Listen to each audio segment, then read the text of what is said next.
Hi, this is another episode of Stories of Hope. I'm Keith Overholt, President and CEO of the Downtown Rescue Mission, where we see a lot of stories of hope. And today I have my friend with me, Todd, and we're going to have a conversation a little bit about his story. And Todd, tell a little bit about where you were born and maybe where you grew up. I was born and raised here in Huntsville, Alabama. Born and raised. I did a little You're one of travel. the only people that's been born and raised, and not many Yes. people have been born and raised here. Right? A native. Everybody Yes. comes here, right? Yes. Yes, it's growing quite a bit. Yeah. Yeah. So tell me a little bit about your childhood. So, what kind of family life did you have? Um, well, I come from a big family, very close, and spiritual, but it's like we would go to church and my mom, my grandmother, them, they were praying women, they were God fearing women, but it wasn't installed in us. It was Mhm. like we would go, and once we were done with church, it was pretty much back to living. Yeah. And that had become one of the that was an introduction to me to Christ Hmm. growing up, because I did see a lot of miracles happening in the family from everybody getting together praying. Yeah. But also, it's still with a large family, it comes with it's a blessing, but then it could be a curse at the same time. Yeah. Because you have a lot of influences, and I was the oldest grandchild, so I was around a lot of teenagers. So I learned a lot of bad habits Yeah. growing up. So what high school did you go to? I went to Butler High. Butler. Yeah, I used to be an athlete. I Yeah. played ball all ever since my childhood. I have my mom. I come from a single parent home. My sister and I. It's me, my little sister, and my mom. So that's all. She's always been, a hardworking woman. Yeah. She has always been a hardworking woman. But we grew up.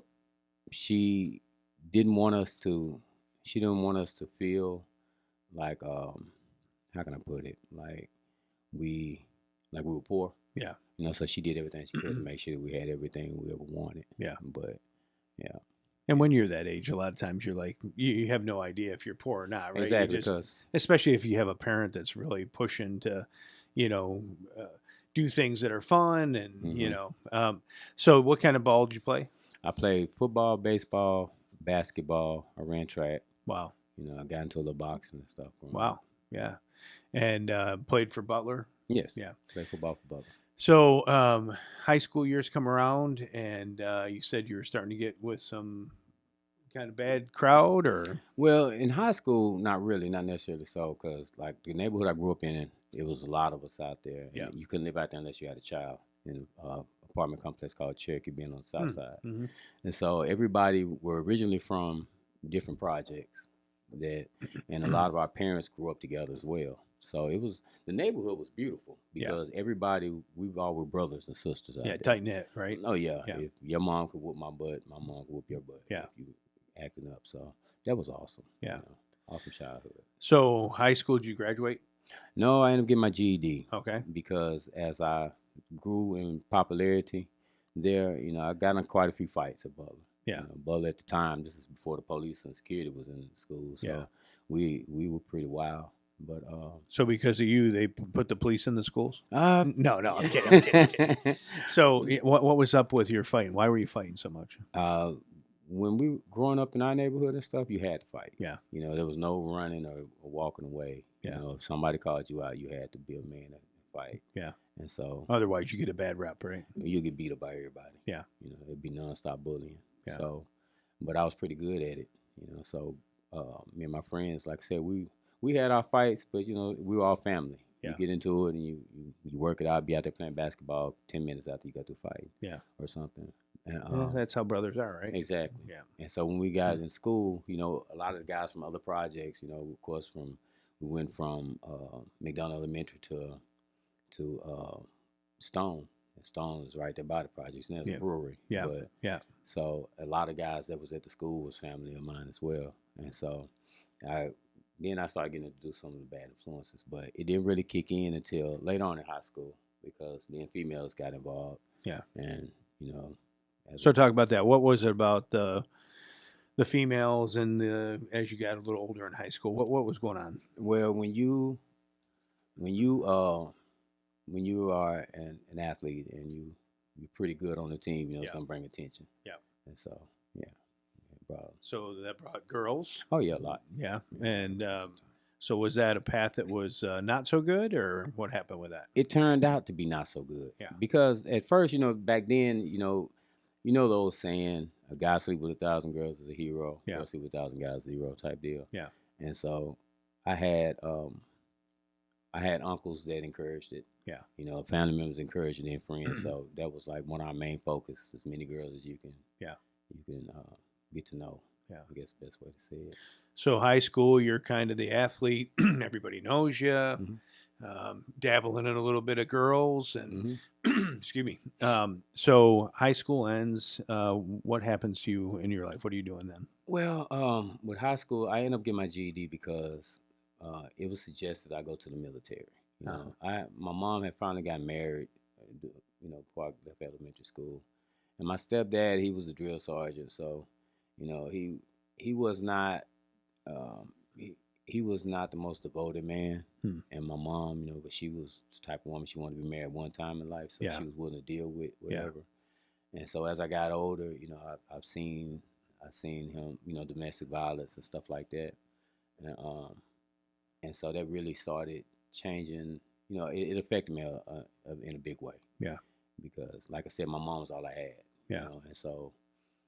So was that meaning you were wanting to defend her, or? Oh, when it first happened, I was a child, so there was nothing I could do about it. Yeah. Yeah. But when I got older, incident that happened. I came from football practice, and you know, he was at the table, and I came in, and my mom was back in the bathroom. But I noticed, because being the fact he was military, you know, they traveled to Germany and stuff. He brought like all kind of expensive furniture and stuff. Yeah. But the grandfather clock was broken. The table on the leg was the leg on the table was broken. My mom was in the bathroom, and I went in. She was trying to cover up a black eye, and so, you know, I was ready to hurt him then.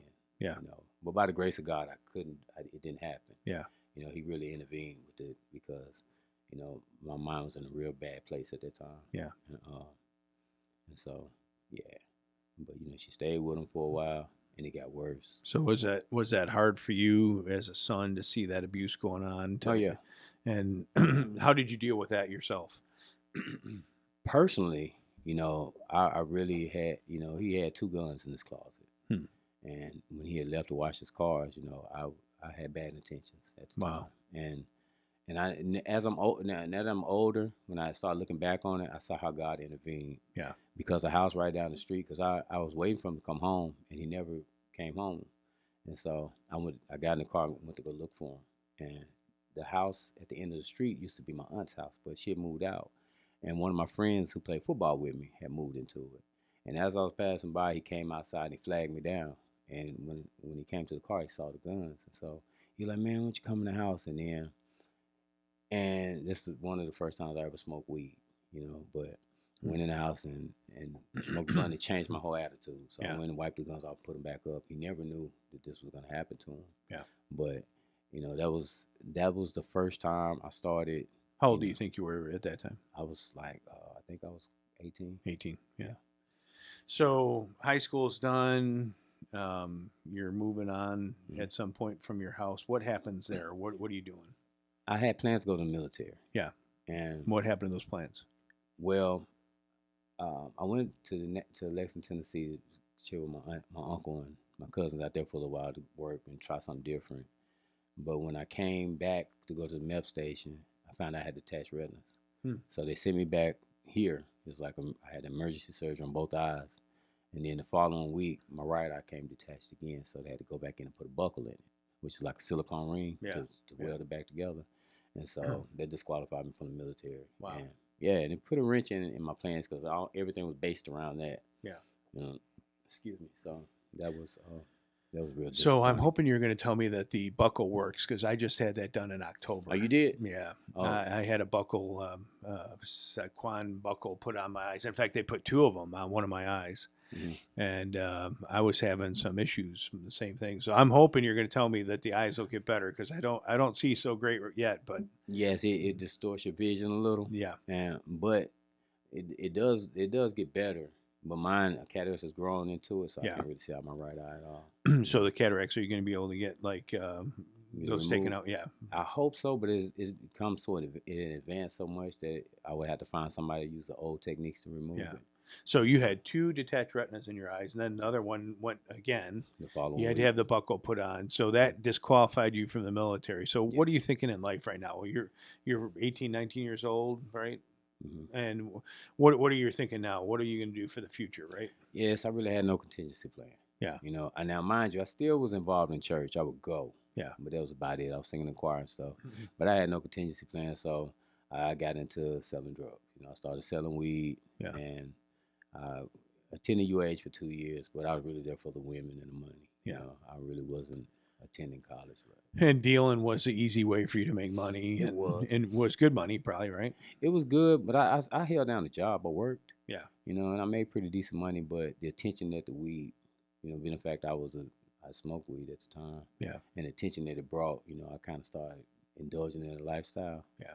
And then I got into selling harder drugs. I got into a gang, you know, and then the street life started. Yeah. Started welcoming me more, because it's like the more money I made, the more attention I received, the more I starved for it. You know, and of course that brought more women, more opportunities to do wrong. Yeah. And so when you were dealing drugs, were you dabbling in some of the harder stuff too when you started dealing, or Not just the marijuana? Not at first. It was just marijuana Yeah. at first. I drank too. Yeah. But, you know, as I said, as a gateway, Yeah. it started opening up.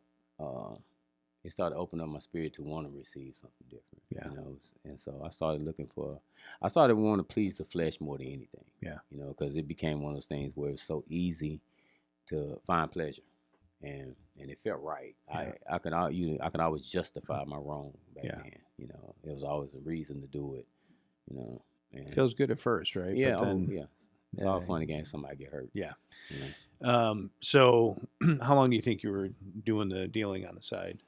I did that for some years, but I found myself in some trouble back in like 2010. I got pulled over. Yeah. And I had some drugs on me. I had some cocaine on me at the time, and I started dabbling in that. Yeah. And so I went to jail, and I was on probation, but I still would dabble with it. You know, and by this time on probation, around about this time, I started getting to that place where I was sinking deeper and deeper into a hole, and didn't realize it, because I still had my own apartment, you know, still had women, but I was being seduced by the dark, you know, by the street life. It's everything that came with it just became fun. Well, that drug lifestyle, Yeah. especially the dealing part. I mean, that takes you down a different path of lifestyle, right? I mean, Yes. and so you said you were in a gang, and talk about that a little bit. I joined the gang growing up on you know, with the neighborhood and the side of town we grew up on. You know, the whole South Side was like it went from like law dogs and law puppies to disciples. You know, and I had a cousin that was a Crip that came from California, and he had did some stuff that he got off on that was amazing. It wasn't amazing, but it was.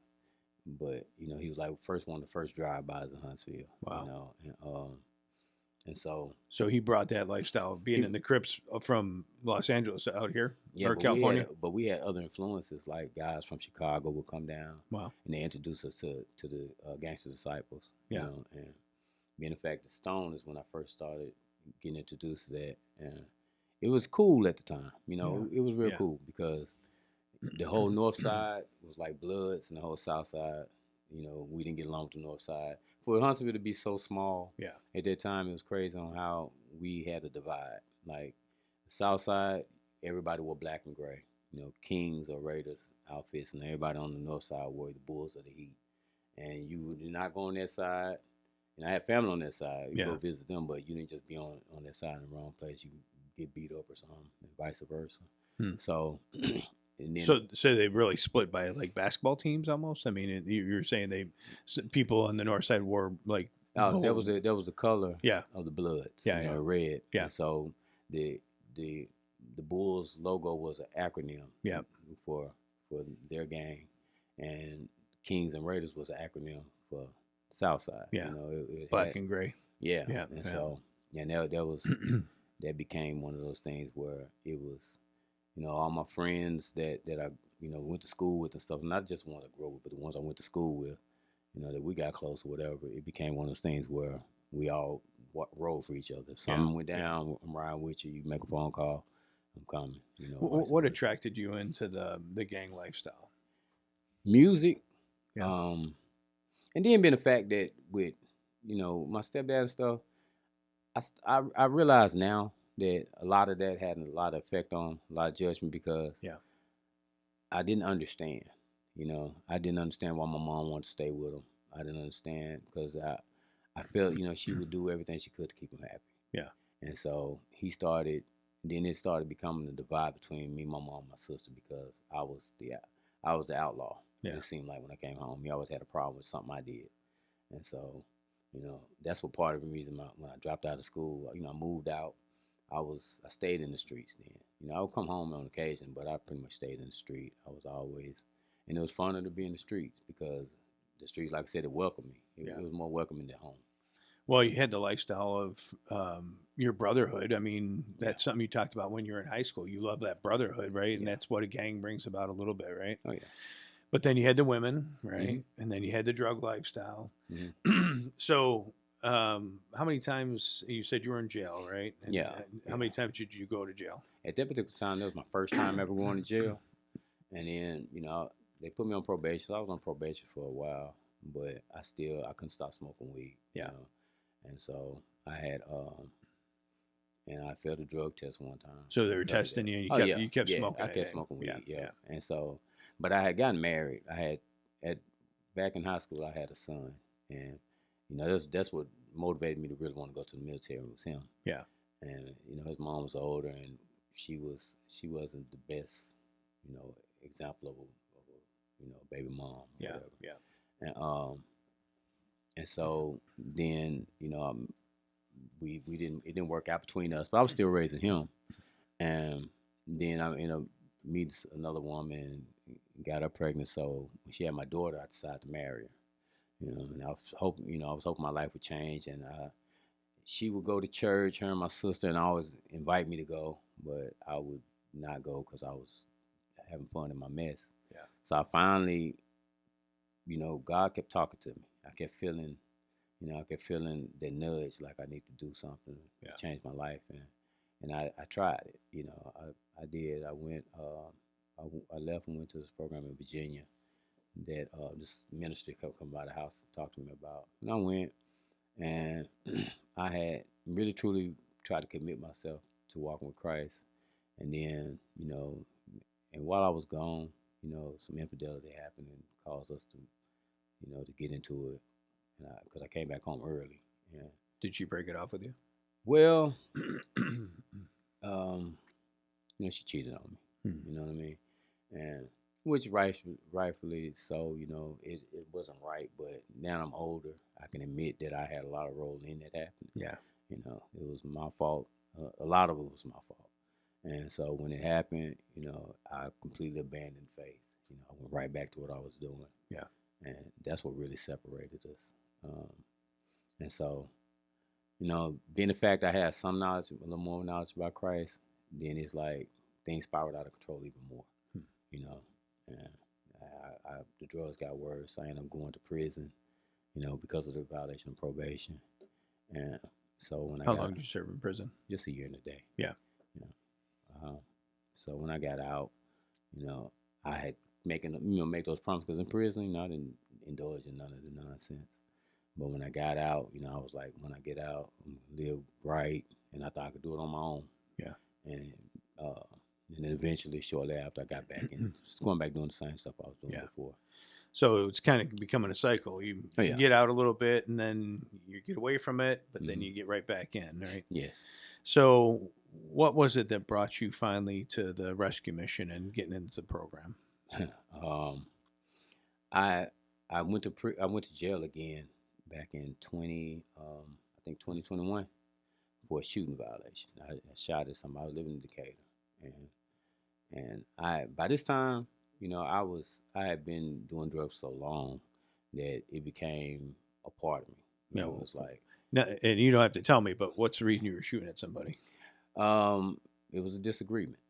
So you just said, I'm going to shoot at the guy. Well, I really didn't shoot at them. I shot the car. Oh, okay. I shot the car, but they made it seem like I tried to shoot him. Yeah. And I really didn't. It was it was an argument, and I wanted the argument to stop, and so I figured scaring them would be the best way to stop it. Yeah. You know, and so I shot the car, and then of course they told the police I shot at them. Yeah. Or whatever, And then you went to jail for that. mm-hmm. Yeah. So you were saying, how did you end up at the mission? Well, when I got out, I had to go to a place called Pathfinder. Uh-huh. And it was Cedar Lodge and Pathfinder. Yeah. And so for a whole year, you know, I had to complete that program. Pathfinder was a nightmare. You know, it really was. And so but I made it through it. And so that was part of my terms of being released. Yeah.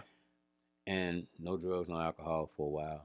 And so everything I was doing, you know, it's like for some reason, everybody still looked at me from how I used to be. They didn't see the change, but I wanted them to see the change, but they didn't.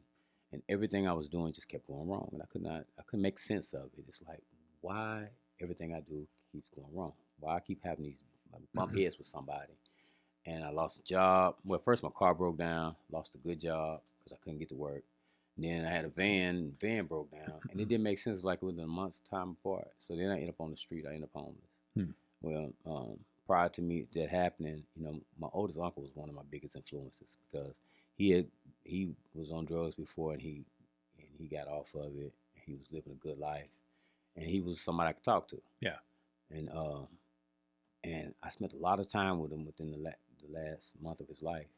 So when he died, it was so unexpected. Wow. And then I was without somebody to talk to. Like, that was the only person I really could talk to about anything. So it really hurt me. It hurt the whole family. But my sister and I had a falling out, so I was living on the street. I had no place to go, and I was living on. Then I got back into drugs real heavy. Yeah. You know, and I just really gave up on life. How long were you on the street? For I want to say from like October until January. You know, I was on the street, homeless. Would this have been in 23? No, just last year. Last year, I mean, 24. right before I got pro 23. Yeah. 23. And then I kept, you know, I had a Bible. I kept a Bible. Yeah. But it's like something just, it felt like the enemy was attacking me because everything went wrong. Then I started having enemies that I didn't know about. Me and my wife were separated. You know, I was previously married at the time. We were separated. And she had moved away, and so that really hurt me when we separated. Yeah. It did, because by that time in life, by the latter years of our marriage, it got to the point where I had fell so far in the darkness. I've done so much wrong. You know, I did. I became such a ratchet person because women has always been an addiction. Yeah. You know, and it became, and I got to the point I had no control.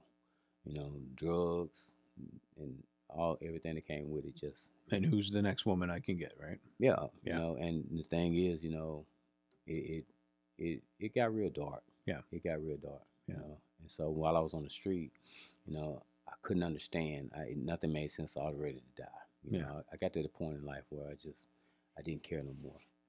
And then I decided, okay, I'm going to do something. And I started going places like Wellstone, places like that, trying to get some help. And I wanted to get in a faith-based program because I still felt like God wasn't done with me. But everyone I called, they didn't have a bed available. No beds available at all. And then it just so happened that my stomach had burst just out the blue one day. And it didn't make sense to me because I wasn't hurting. I had no symptoms. And all of a sudden, I got rushed to the hospital. I had emergency surgery. And when I got out, after I got a little better, I was back on the street. But for some reason, I would always be on the University Drive. Yeah. Not too far from here. And I went to Wellstone. And was talking to one of the psychiatrists when I was going to be released. And he was like, so what are your plans? I said, I plan on getting my life together. I said, I got to get my life together. I said, but I need to get to know God better. He said, I got a place for you. You want to get in the program? I said, yeah. He said, I got one for you right now. and he dropped me off at the gate, and I was mad. I said, man, what? This is not a program. He said, man, trust me, just go inside. I'm not going in there.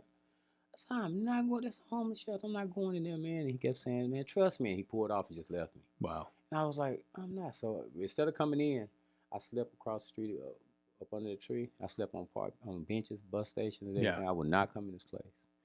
And then finally one day, I came in because I was like, I'm tired. I need to lay down. Yep. And when I came in and lay down, the guy at the desk told me about the program. So he said, you got to talk to one of the chaplains, and check it out. So I was like, I'll see what it's about. And I ended up talking to Adam Donovan. And as we were talking, he got to tell me his story. Yeah, and Adam's one of our chaplains. Yes. Yeah. Yes. And as he was telling me his story, he told me at the end, he said, yeah, man, said, now I have a gym membership. I never had a gym membership before in my life. He said, God really changed my life. Yeah. I said, what gym do you attend? And he told me. Come to find out, my daughter works at the gym.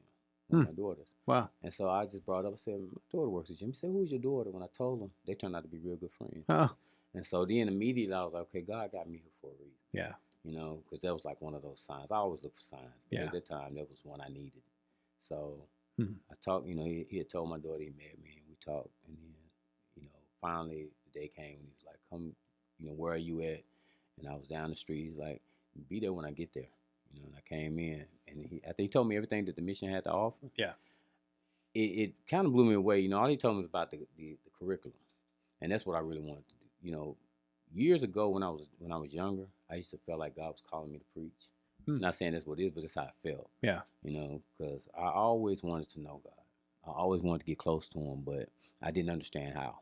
Because I thought I was doing stuff right, but every time I did something, it's like my flesh would take over, and I'll be elsewhere. Yeah.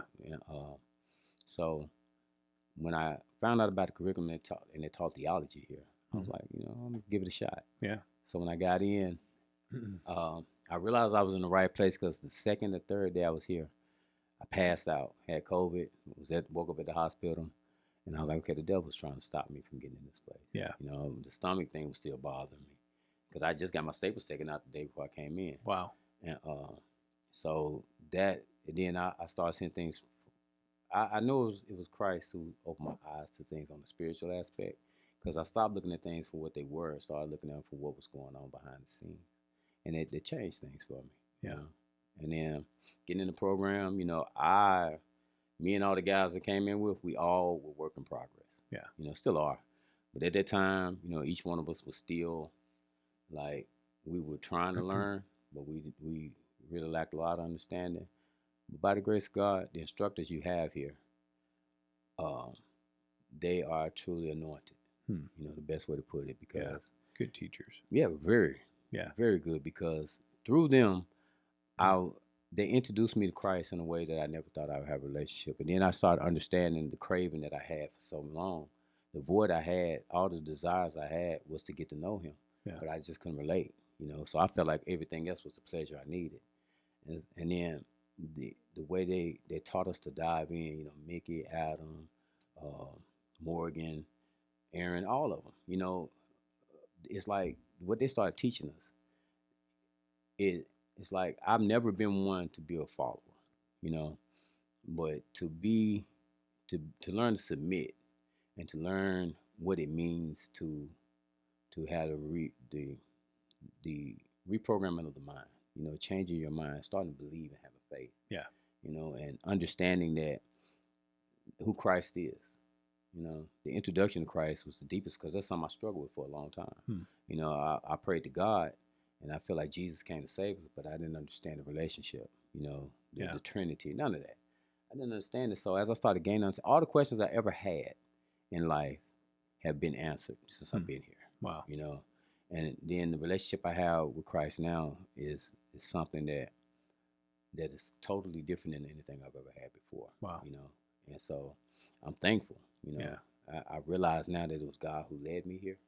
I realize that it was Him that He wanted. I'm His. And I understand. I have that understanding because of this place. Yeah.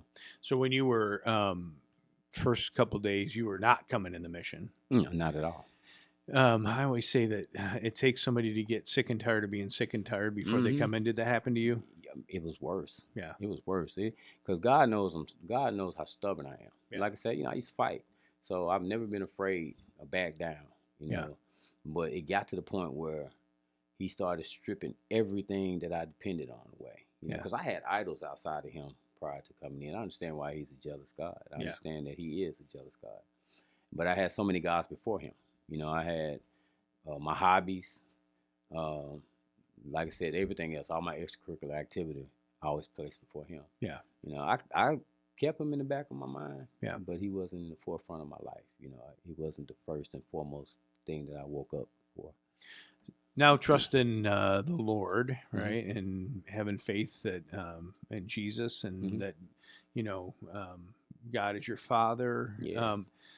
How has that changed your life from 2-3 years ago, the Todd that you were before, and now the focus that you have now? What's the difference? I understand now that in all things become a new creation.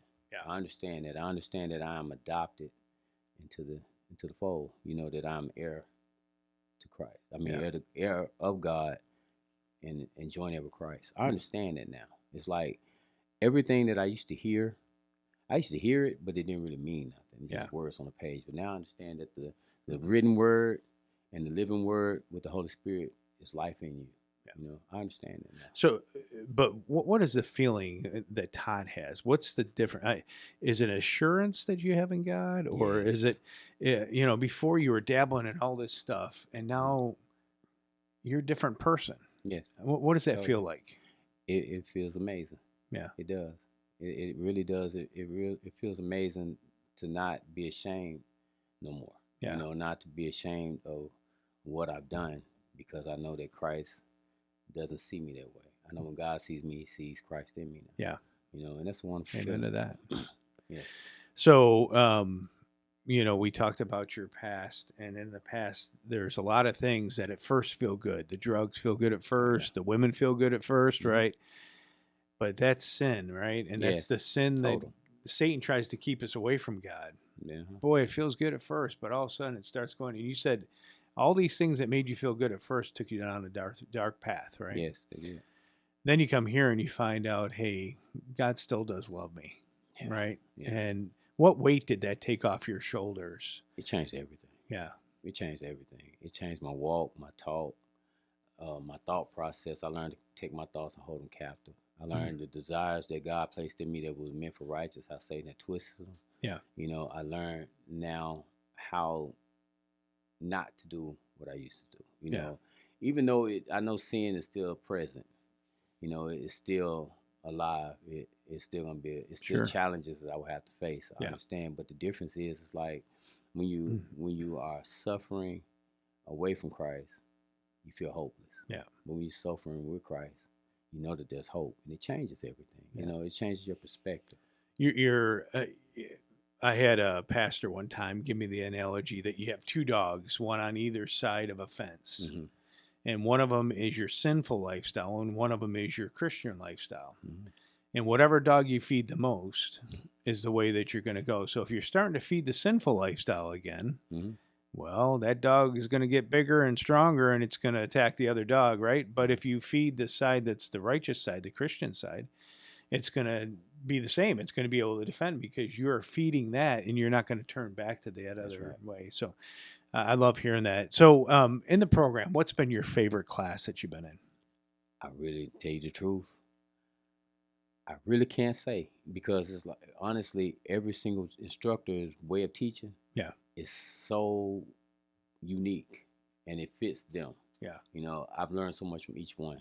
Of course, with Mickey, we have foundations with Mickey all the way through. Yeah. So I have a closer bond with him than the others, but each one they're amazing what they do. Yeah. They really are. They really know what they're doing. But the most important thing, the spirit, because and they're very passionate about what they do too, right? Yeah. Yes. Yeah. And the thing is, and they can answer your question. If they can't answer, they don't have a problem with telling you they don't know. Yeah. And then they help you find that answer. Yeah. But the most amazing thing, like I don't praise the program itself. I thank the program for introducing me to Christ. Right. You know what I mean? Because I see the Spirit of God working here. Since day one. Adam had told me one time in class. He said, "You know, if you if you want to hear God talk, you read your Bible out loud." He said, "If you want to hear Him inside internally, read it to yourself." He said, "But the more you apply it, the more you'll see His hand move." Yeah. And so I'm one of the ones. Okay, show me. So I started applying it, and the more I applied it, the more I witnessed His hand move. Wow. It's like every single thing that I would read and ponder on, He would answer my question. Hmm. You know, some way or another, the Spirit would come and reveal to me what it is I need to learn, and it that really felt good because I know that He hears my prayers. Yeah. You know, the God that created this whole universe knows me by name. It's an amazing feeling. So when do you graduate? Next Tuesday. Yeah. You excited? I'm very excited. Yeah. I am. You know, but I truly, at first, when you first think about a year, you're like, oh God, it's gonna be a long time. Yeah. But then you get to the end, it's like with the bond that I grew with the guys. Yeah. That's my. And you guys have a good bond in that class for Man, sure. Yeah. I love them. Yeah. You know, I got brothers who Yeah. and I understand what brothers in Christ mean. You know, it's interesting because you had brothers that were in a gang together, right? Yeah. Now you have a different gang, right? Yes. It's your brothers in Christ. Yes. And that's an awesome thing. And the great thing is that, you know, you always be able to rely on those guys, Always. you know? So, Todd graduates next week. Where do you see yourself in 5 years? What are you thinking about doing? I am, well, I'm attending K-Tech right now. That's awesome. K-Tech is. is a program that we have a partnership with Kids to Love, Yes. and they do training on technical stuff and helps you get a job, right? Yes. Yeah. Yes. And When do you graduate from that? I will be in it for actually 24 weeks. Yeah. Because of, you know, surgery and stuff, I missed the start Take of your time. Megatronics. Yeah. So I go with VR. And I'm learning VR right now, virtual reality gaming and stuff, which is awesome. Yeah. But after that, then I'll be able to do Megatronics. So it'll take pretty much 24 weeks to finish. Yeah. But truth be told, it's like this. Okay. Mr. Overall, I am truly understanding not to make plans now. Now I just follow what God leads me. Yeah. You know, it's the best answer I can give because every time I make plans, He laughs. I'm like, nah, that's not the direction where you're going to go. Yeah. You know, so now I just really wait to hear His word. So, as you sit here today and you think about your life, there's a lot of bumps and bruises and hills to climb and valleys that you went down, right? If you could go back and talk to that 18-year-old Todd, what would you tell him?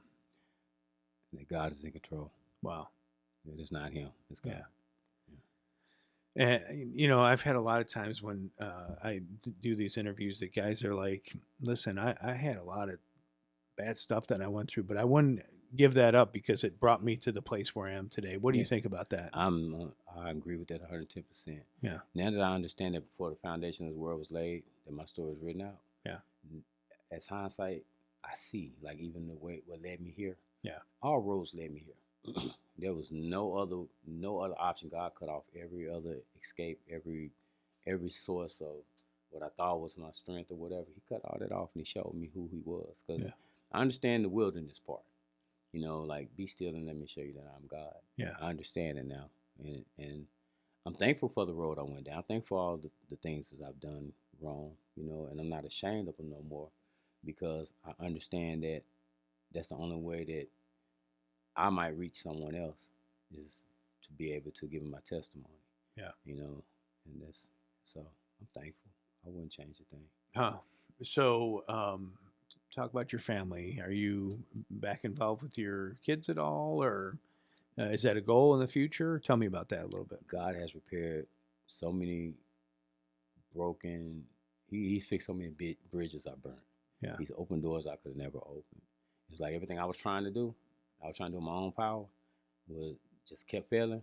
I understand now. Yeah. Because he wanted to do it and show me what He can do. Yeah. You know, and He's fixing everything.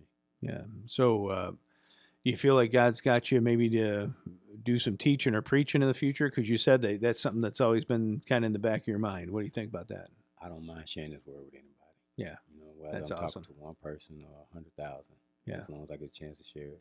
Yeah. That's all I want to do. So if there's somebody out there that's in a situation where they're having the partying lifestyle, the women, the drugs, and all that, any advice to them?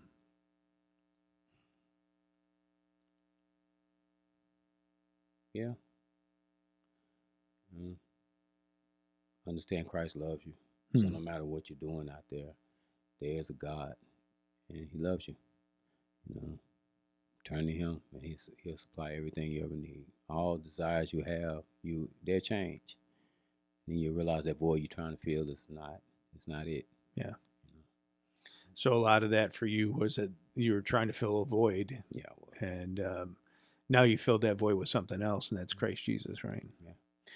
Well, Todd, this has been an awesome time Overall. together, and I love seeing how God's moving in your life. And the Todd that came in, 17 months ago or 18 months ago is not the same guy that we see here today. And it's amazing what God can do in lives that once were in despair, now have hope, right? And that's why we talk about stories of hope. And we appreciate you sharing your testimony today with those that are out there in the crowd. And we look forward to seeing all the great things that God's got in store for you. Thank you so much. And one more thing, He will meet you wherever you are. So, yeah, just turn. Amen to that. Yeah. Just turn to Him. That's right. That's it. Again, this is Stories of Hope. This has been Todd, and we appreciate Todd's testimony today. And if you're having any issues in your life, you can always reach out to the Rescue Mission here, Downtown Rescue Mission at downtownrescuemission.org. Yes. Or there's local missions and programs in your area. We would always love for you to get in some kind of Christian program if you're struggling with life. Again, this is Keith Overholt, and this has been another episode of Stories of Hope.